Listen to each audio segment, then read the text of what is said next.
Dahil ang pag-uusapan natin today ay ang soft boy era. Soft boy era. Grabe nakaka-relate ako dyan, soft boy. Wow.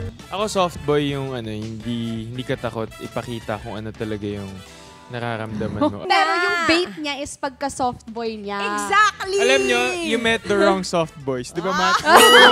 Oo. Diba? Iba yung, hindi soft boy yung mga yan. Oo. Mapanlin lang yung mga yan.